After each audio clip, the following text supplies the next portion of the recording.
Macam mana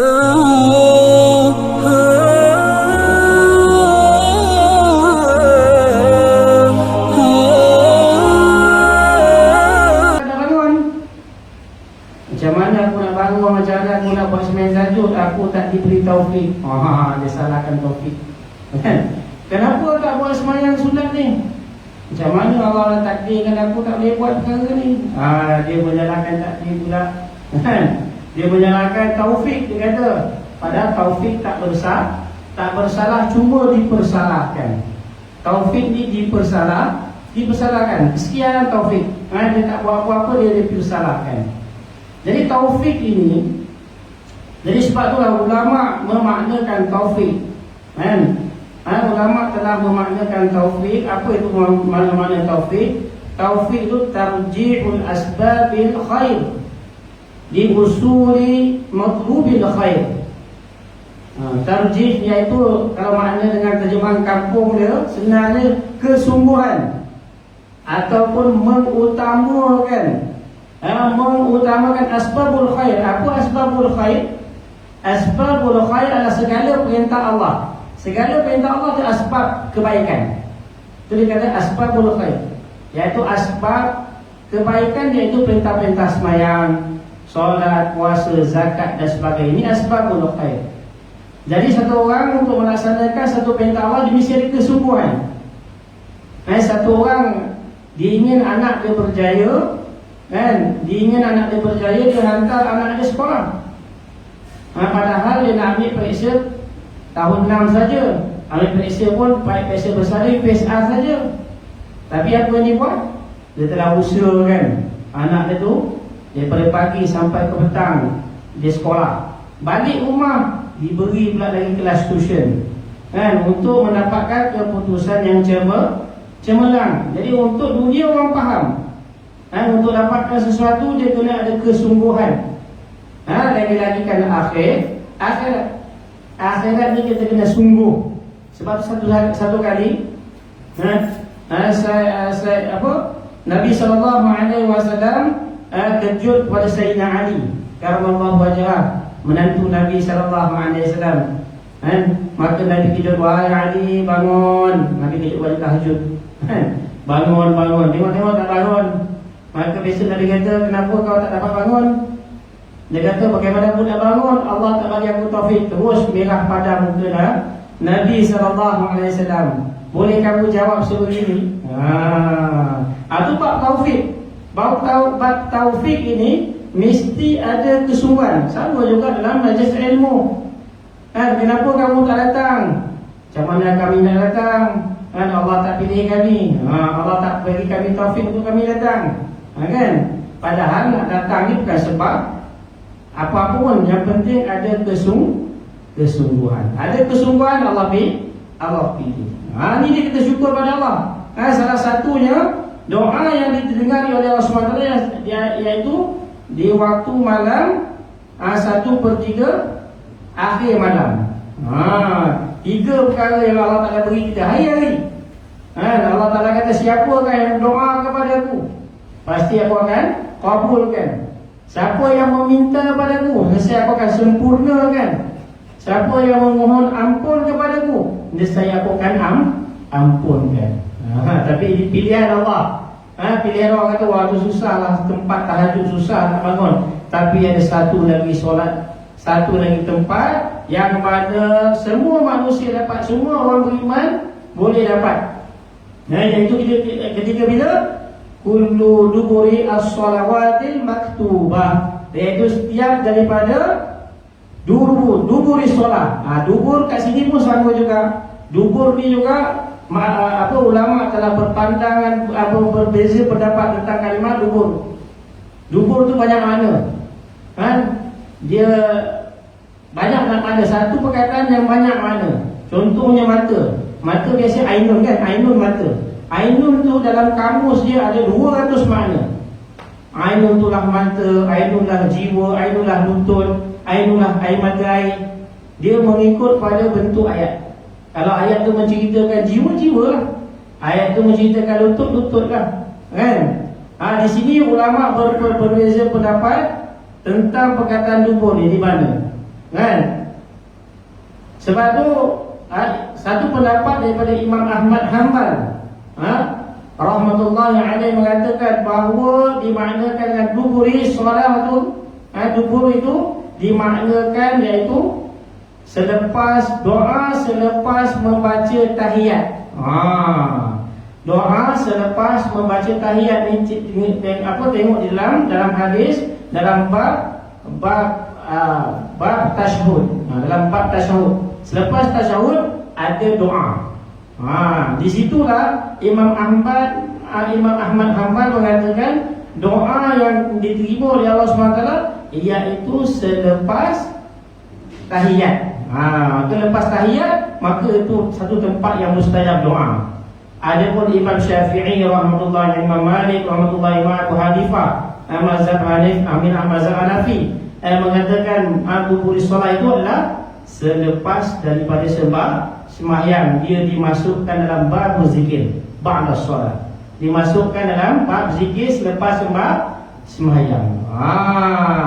Jadi kita berpeluang, semua orang berpeluang untuk mendapatkan doa yang didengari oleh Allah SWT, doa yang diterima oleh Allah SWT, iaitu selepas sembahyang. Jadi kita syukur pada Allah, Allah kurniakan kita lepas sembahyang kita ada doa, kemudian turunlah hujan. Itu syarat-syarat penerimaan, turunlah hujan, doa ketika hujan tengah turun, lagilah bertambah mustajab. Maka kita syukur pada Allah. Supaya kita peringatkan pada atas nikmat-nikmat ni. Supaya kita ingatkan akan negeri akhirat. Jadi tuan-tuan dan saudara, jadi insya-Allah kita sambung pengajian kita, kitab Penawar Pagi Hati, pada muka surat 22. Ni saya tanya tadi, saya pun dah lupa tanda tu ni. Saya tanya Cikgu Razi kata tu 22. Jadi insyaAllah kita sambung pada muka surat 22, kitab Penawar Pagi Hati, karangan Syekh Abdul Qadir Al-Mandiri. Baik, muka surat 22, masih lagi kita dalam bab memelihara akan qalbun, atau artinya jantung. Qalbun tu makna jantung, bukannya hati. Kita sebut hati, hati, kalau hati bahasa Arab dia panggil kibdun. Itu hati. Yang hati kobau kita makan, hati ayam tu panggil kibdah. Kita makan tu hati.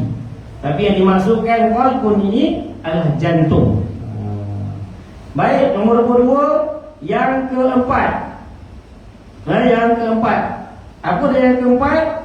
Iaitu lazimkan olehmu akan memelihara jantung engkau daripada segala kelakuan yang dicela oleh syarak, seperti takabur dan riya, dan akan menghiasinya dengan segala kelakuan yang dipuji, seperti sabar dan merendah diri kerana beberapa perkara. Pertama kita dah jelaskan, kedua kita dah jelaskan, yang ketiga kita dah jelaskan, dan pada hari ini masuk dan yang keempat. Dan yang keempat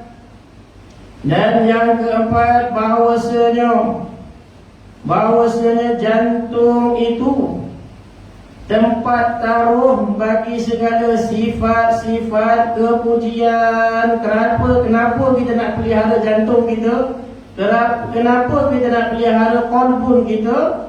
Sebab di situ tempat taruh bagi segala sifat-sifat kepujian.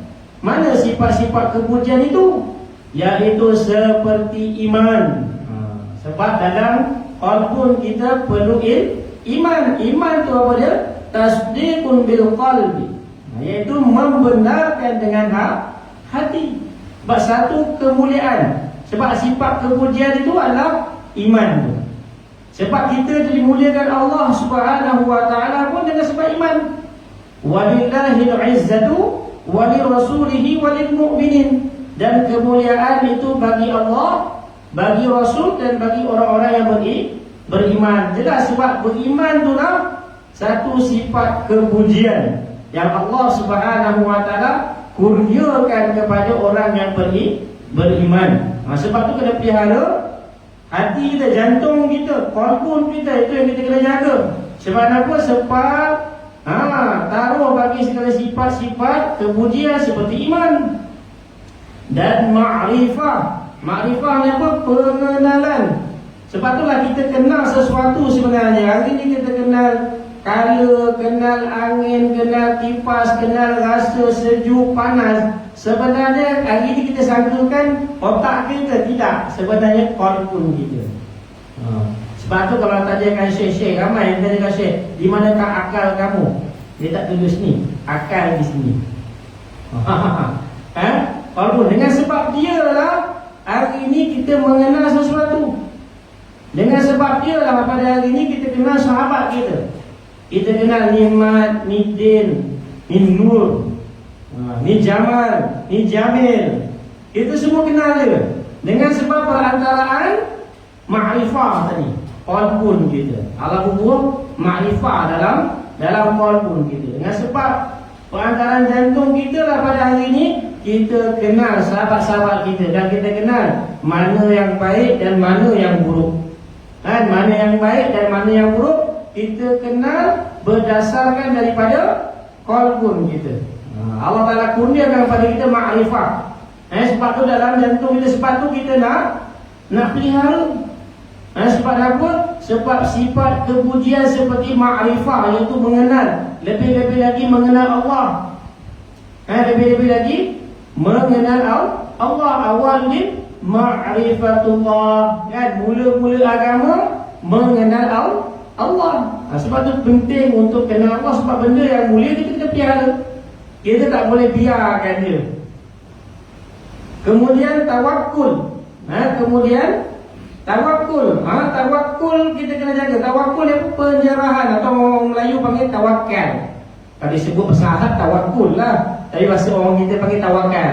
Apa tawakal? Tawakal ni penyerahan diri kita. Penyerahan diri kita kepada Allah Subhanahu wa ta'ala. Penyerahan diri, dan penyerahan diri itu melalui usaha yang telah kita lakukan. Kita bukan serah, maknanya bulat-bulat serah begitu. Kita serah bulat-bulat, kita serah pada Allah Subhanahu wa ta'ala bertepatan dengan syariat yang telah dibawa oleh Nabi sallallahu alaihi wasallam. Bagaimana Nabi sallallahu alaihi wasallam membawa syariat di atas muka bumi untuk menjalankan kehidupan kita, kehidupan yang betul. Seperti itulah kita kena ikut. Seperti mana dunia ni memerlukan asbab. Memerlukan asbab. Allah jadikan asbab sesuatu perkara untuk jadi satu perkara. Jadi kita kena laksanakan asbab. Dia kena usaha. Dia kena ada usaha. Dan yang sentiasa usaha atas kita adalah syaitan. Syaitan ni sentiasa usaha atas kita. Dalam apa? Dalam ayat apa?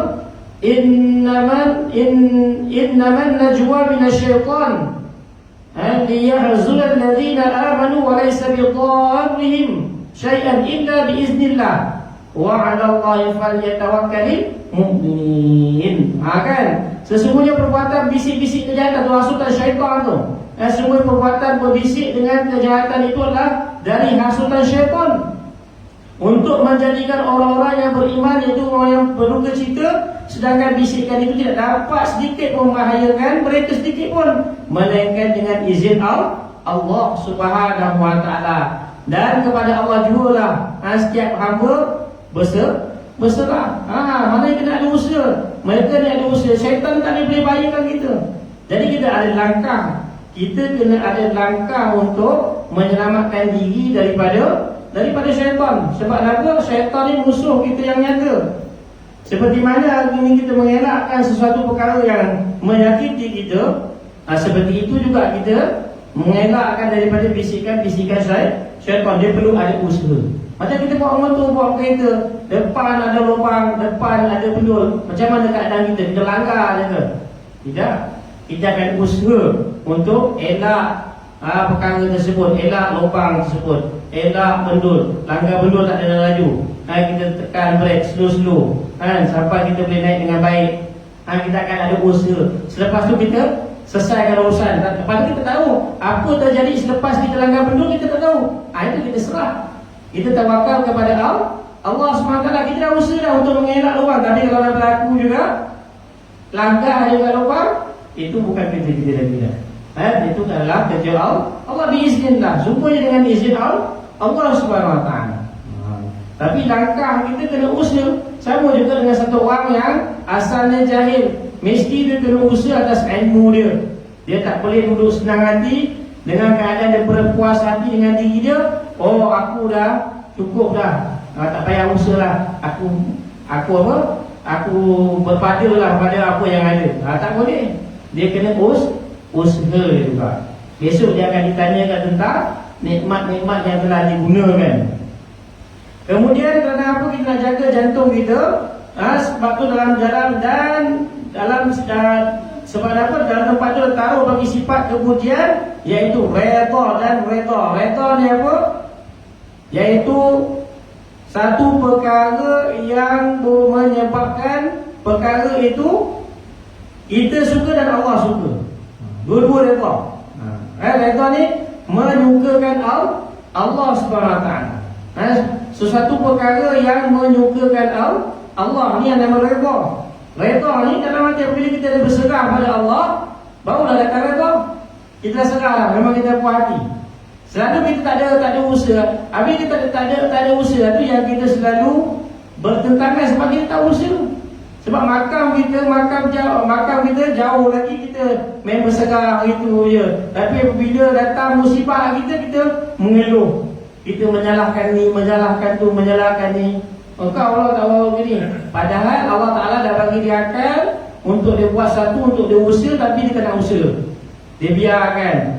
Apabila berlaku musibah atas diri dia, dia menyalahkan ni lah, menyalahkan tu lah, menyalahkan ni lah, macam-macam masalah. Jadi tak datang reda tu. Sebab tu langkah pertama atau wakal itu dia kena usaha. Apabila dia ada usaha, dia usaha dia betul. Kemudian tawakal. Apabila berlaku sesuatu dalam perkara, apabila dia telah usaha, kemudian tawakal pada Allah, berlaku sama ada perkara itu baik ataupun di sebaliknya, maka akan datang keredaan dalam hati dia.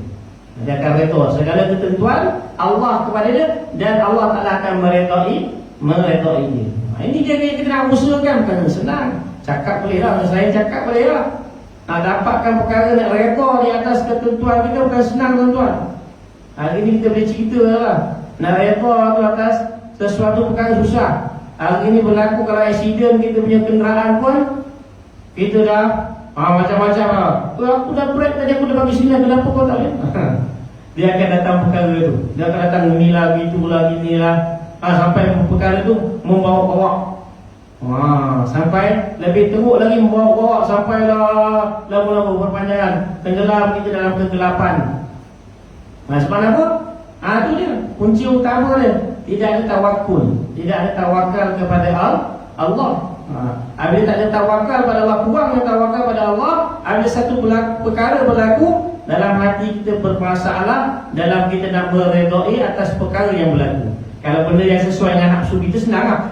Aku reda. Mudah.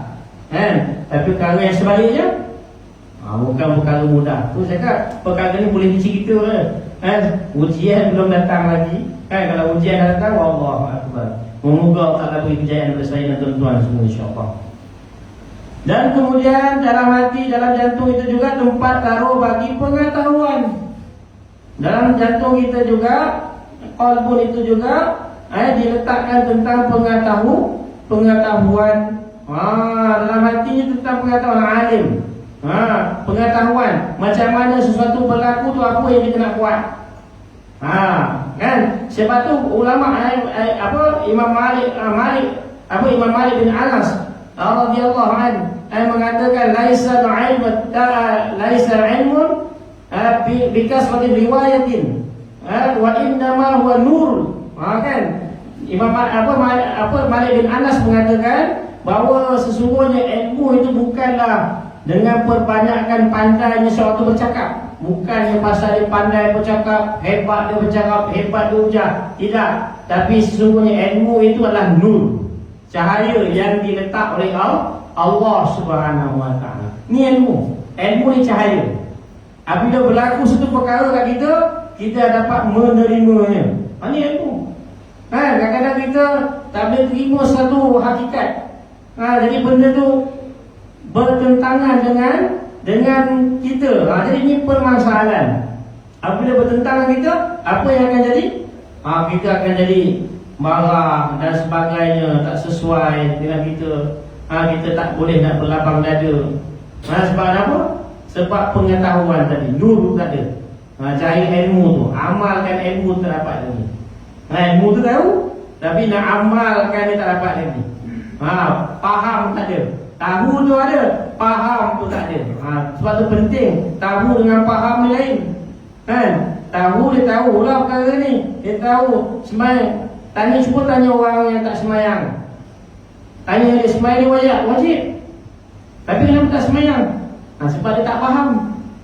Sebab dia tak faham makna sembahyang itu. Sebab dia tak faham itulah pada hari ini dia tak dapat nak tunaikan semayang. Sebab dia tak faham pengetahuan tadi itu. Tentang tu yang kata Malik bin Anas mengatakan, ilmu ini bukanlah kepandaian seseorang itu berkata ataupun banyaknya bercakap ataupun hujah, tetapi ilmu adalah nur yang diletak oleh Allah SWT. Ini penting tuan-tuan, ilmu ni cahaya. Bila kita nak berjalan ke atas muka bumi dengan ilmu, bila tengok satu perkara berlaku terhadap diri kita, bagaimana keadaan kita? Sesuatu ujian datang kepada kita, apa yang kita nak buat? Ini dia ilmu. Bukannya sekadar apa kita belajar ilmu banyak kan? Bukan sekadar kita ilmu fiqh, kita ilmu ni ilmu taharah dan sebagainya, dan ilmu-ilmu lain, muamalah, muasyarah, akhlakiyat. Ini semua berkaitan. Sebab tu kita kena pelihara. Sebab tu nak pelihara kolbu tu, sebab tu nak pelihara jantung tu. Sebab apa? Di dalamnya ada pengetahuan. Maka patut sangat bagi penaruhan yang seperti ini, bahawa dipelihara akan dia daripada segala kelakuan yang dicela oleh syarak, dan dijaga daripada seteru. Seteru iaitu musuh, iaitu syaitan, musuh yang nyata. Dalam surah Yasin Allah berkata apa? Alam ahad ilaikum ya bani Adam alla ta'budus syaitan innahu lakum aduwwum mubin. Allah Ta'ala peringatkan kepada anak-anak Adam. Dia kata janganlah kamu menyembah syaitan. Innahu lakum aduwwum mubin. Kerana syaitan itu bagi kamu musuh yang nyata. Syaitan ni dia memang usaha sungguh-sungguh. Dia akan sungguh-sungguh usaha sampailah manusia ni sesat. Betul-betul sesat. Dah sesat boleh lagi. Sebab tu Allah Ta'ala beritahu syaitan kan, kama sali syaitani idh qala lil insani akfur nikfur falamma kafara qala inni bari'un minka inni akhafu Allah rabbal alamin. Dia kata seperti mana syaitan itu, orang munafik itu seperti mana syaitan, itu sama lah mereka sikap seperti syaitan ketika ia berkata kepada manusia, berlaku kufurlah kau. Buatlah kufur, bisik kan syaitan kata, kau kufurlah. Dan berkatalah syaitan kepada dia, sesungguhnya aku telah berlepas. Apabila mereka telah kufur je, syaitan kata, aku berlepas, aku tak tarik tangan kau, aku ajak dia kau. Sesungguhnya aku takut kepada Allah. Sesungguhnya aku pun takut pada Allah. Syaitan berkata aku takut pada Allah. Dia aku cuma ajak kau ni. Aku tak tarik tangan kau. Aku cuma ajak. Apabila dia dah kufur dia lari daripada manusia. Maka berjaya dia punya misi dia untuk menyesatkan manusia. Syaitan dia akan berusaha sungguh-sungguh sehingga kita dalam keadaan nazak.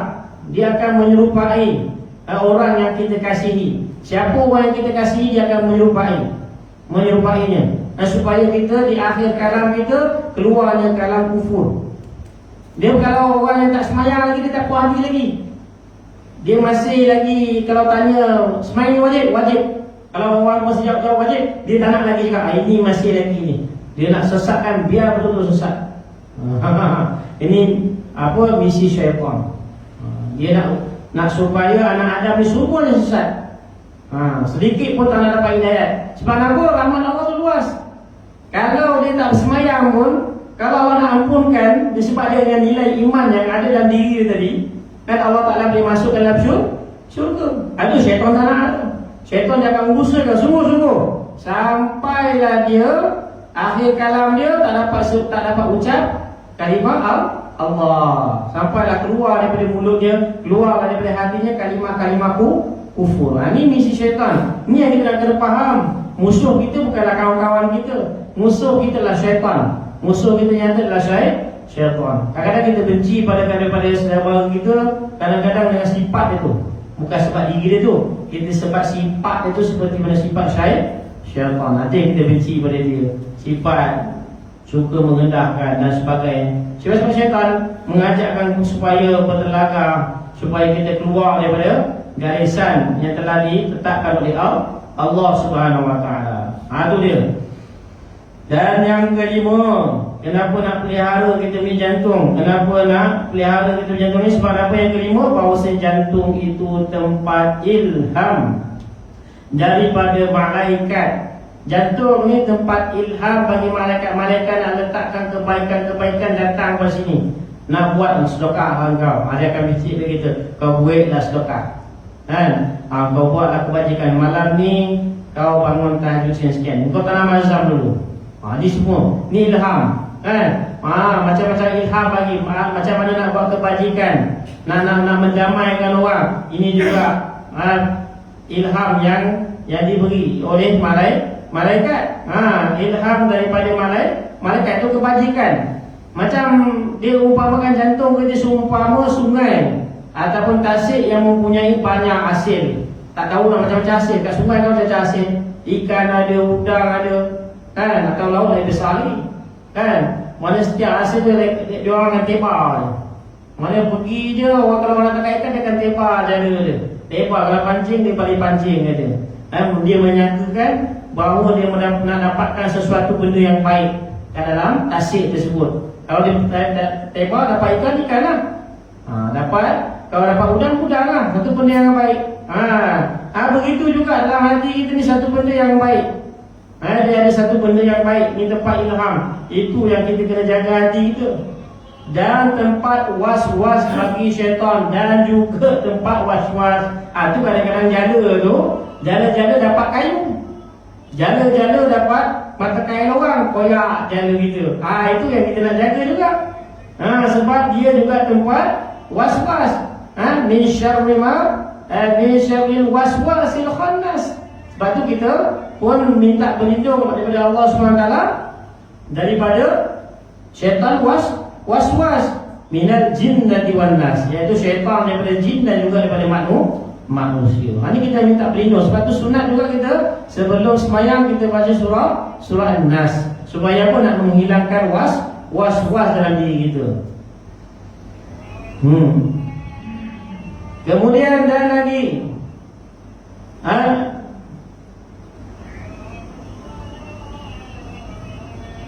lagi jantung itu tempat berperang akal dan hawa nafsu. Kat sini juga tempat kita perang akal dan hawa nafsu. Datang ujian bagi kita. Datang ujian zina ke mungkin. Datang perempuan cantik yang tak berpakaian datang tempat kita. Itu ujian. Satu akal, satu nafsu. Macam mana? Kalau nafsu setuju nak buat perkara tu. Akal, dia akal tu yang mana tu? Akal, ini adalah larangan Allah. Kita tak boleh dekat. Sebab apa nak pelihara? Sebab inilah tempat berperangnya akal dan nafsu juga. Ini sebab di dalam jantung kita lah, dalam korpul kita lah, tempat seseorang itu dia berperang dengan nafsu dia. Kan? Suatu keburukan datang, macam mana dia nak menghindari keburukan tersebut. Kalau nafsu, dia sesuai dengan perkara tersebut. Tapi kalau akal, tengok balik. Dia akan rujuk balik perintah Allah. Ikut garisan ke tak ikut garisan? Ikut SOP ke tak ikut SOP? Kalau langgar SOP je, ni bukan. Ni bukan SOP yang Allah tetapkan. Dia hindarkan. Kemudiannya, maka akal itu menyeru ia kepada kebajikan. Akal ni dia seru kita pada kebajikan. Dan hawa nafsu menyeru ia kepada kejahatan. Yang menyuruh kita kejahatan itulah nafsu. Yang menyuruh kita kebajikan itulah akal. Sebab tu kelebihan manusia ini, beza di antara manusia dan binatang adalah akal. Kita pun sejenis haiwanan, tapi oleh sebab dibezakan di antara haiwanan kita adalah ciptaan yang baik, kan Allah Ta'ala membuat akal. Dan kita pula lebih mulia daripada malaikat. Sebab kenapa? Sebab kita manusia diberi ujian di bubuh hawa nafsu. Malaikat dia ada akal saja, tapi hawa nafsu tak ada. Kan? Allah cerita macam mana malaikat diberi tentang nafsu haru dan maru, macam mana mereka diberi nafsu. Datang sifat cinta, sifat macam-macam sifat, baru boleh tahu. Bukannya senang nak jadi manusia ni. Kalau malaikat dia bikin ibadat, dia ikut je. Dia ikut apa yang Allah perintah, dia akan buat. Sekali-kali dia takkan tinggalkan. Sebab apa dia tak ada hawa nafsu. Tapi manusia ni sebab dia mulia, apabila dia buat amal, satu amal, dia boleh jadi taraf makam itu lebih tinggi daripada malaikat. Sebab apa? Di dalamnya ada ujian hawa nafsu. Itu yang kita kena jaga. Dan hawa nafsu pula menyeru kepada kejahatan. Maka sayugia, apa sayugia? Mestilah kita ni, maka mestilah bahawa tiada dilalaikan daripadanya. Janganlah kita lalaikan hati kita, janganlah kita lalaikan qalbu kita, jantung kita yang diberi oleh Allah ni. Janganlah kita lalaikan dia daripada buat perkara-perkara yang tidak bermanfaat. Tambahan lagi bahawasanya kesalahan jantung itu lebih besar. Kesalahan jantung ini lebih besar daripada kesalahan-kesalahan yang lain. Sebab tu i'tiqad yang paling besar sekali i'tiqad lah. I'tiqad ni perkara dalam dalaman. Tapi bila salah dia perkara dalam hati dia salah, maka amal semua habis, semua amal kita. Sebab tu Allah Ta'ala beritahu apa?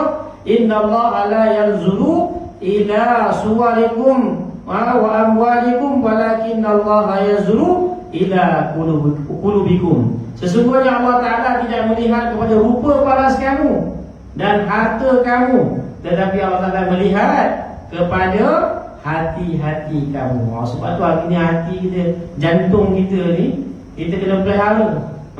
Yang kita panggil hati-hati, ini yang kita kena jaga ni. Sebab apa? Apabila dia buat kesilapan, dia akan membuat kesilapan yang sangat besar. Sebab tu kalau kita buat amal, kalau amal kita tak betul, kita akan dapat penat. Macam puasa kan, kita dah dengar satu bulan puasa dia hanya mendapat lapar dan dahaga. Sebab apa? Niat dia tadi. Niat puasa dia tadi. Nak melakukan bersangka buruk dengan orang, bersangka ni, bersangka tu. Ini yang masalah. Kemudian sekurang-kurang bahayanya tak pelihara jantung tadi. Sekurang-kurangnya keras ia, hati tu kan keras. Kalau kata faqasat qulubuhum, kan? Lagi satu mana? Allah kata au asyaddu qaswa, ataupun lebih keras daripada batu. Kalau kita tak jaga, dia seperti batu ataupun lebih keras daripada batu. Batu ni lama-lama kalau air titik melekuk batu. Tapi kalau hati ni, kalau dah teruk, dah jauh, ditutup pintu hidayah hati ni, dia boleh lebih keras daripada batu. Itu yang bahaya dia, kan? Sekurang-kurangnya keras ia, tiada menerima pengajaran. Orang nak pergi tegur dia tak terima, orang nak tegur dia tak terima, dia semua tak terima cakap orang. Dia nak diri dia je. Ini tanda-tanda hati telah keras. Segala teguran sedikit pun dia tak nak terima. Ini bahaya. Ni hati telah menjadi keras. Dan kesudahannya akhir sekali kufur. Ni yang takut.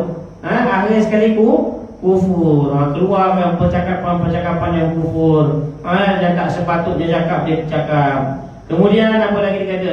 Tiadakah engkau dengar akan firman Allah Subhanahu wa Ta'ala?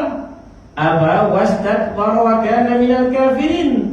Artinya enggan oleh iblis itu daripada sujud kepada Adam alaihissalam dan membesarkan diri ia, dan jadilah ia daripada sekalian yang kafir, maka adalah takabur. Nampak? Kan Allah Ta'ala perintah kepada iblis Allah perintahkan malaikat dan iblis supaya sujud kepada Adam.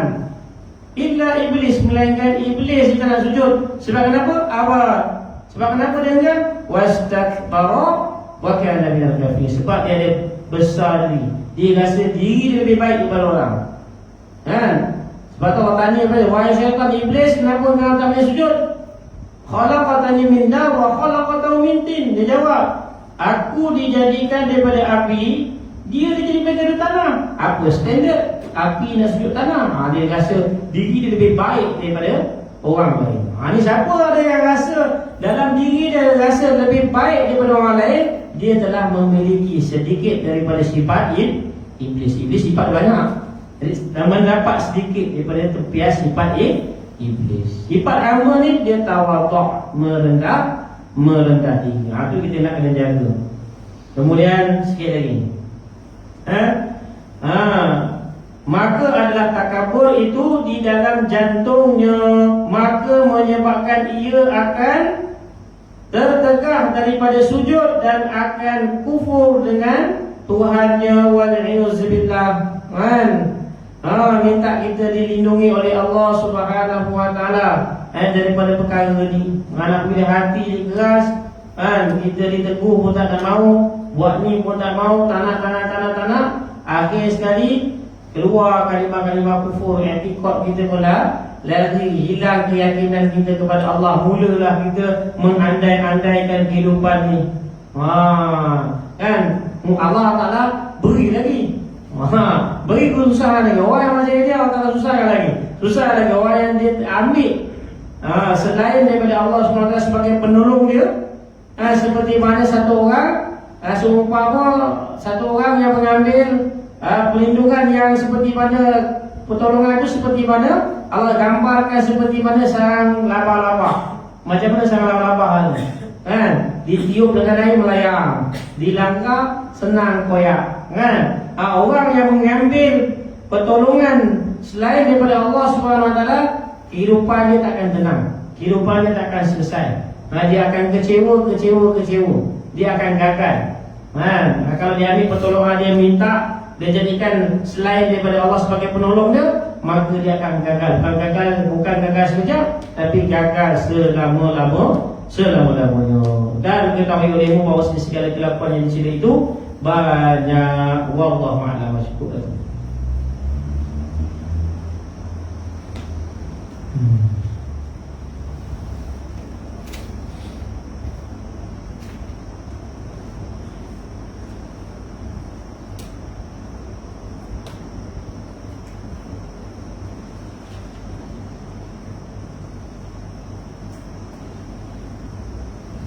أعوذ بالله من الشيطان الرجيم. بسم الله الرحمن الرحيم. ربنا ظلمنا أنفسنا وإن لم تغفر لنا وترحمنا لنكونن من الخاسرين. لا إله إلا أنت سبحانك إنا كنا من الظالمين. اللهم أرنا الحق حقا وارزقنا اتباعه وأرنا الباطل باطلا وارزقنا اجتنابه. اللهم اهدنا واهد بنا واهد الناس جميعا واجعلنا سببا من اهتدى. اللهم اهدنا صراطك المستقيم صراط الذين أنعمت عليهم من النبيين والصديقين والشهداء والصالحين وحسن أولئك رفيقا. يا أرحم الراحمين. ربنا ظلمنا أنفسنا وإن لم تغفر لنا وترحمنا لنكن من الخاسرين. ربنا آتنا في الدنيا حسنة وفي الآخرة حسنة وقنا عذاب النار. صلى الله على سيدنا محمد وعلى آله وصحبه وسلم والحمد لله رب العالمين. تقبل الله منا ومنكم وتقبل يا كريم. سبحان الله وبحمده. سبحانك اللهم وبحمدك أشهد أن لا إله إلا أنت أستغفرك وأتوب إليك. السلام عليكم ورحمة الله وبركاته.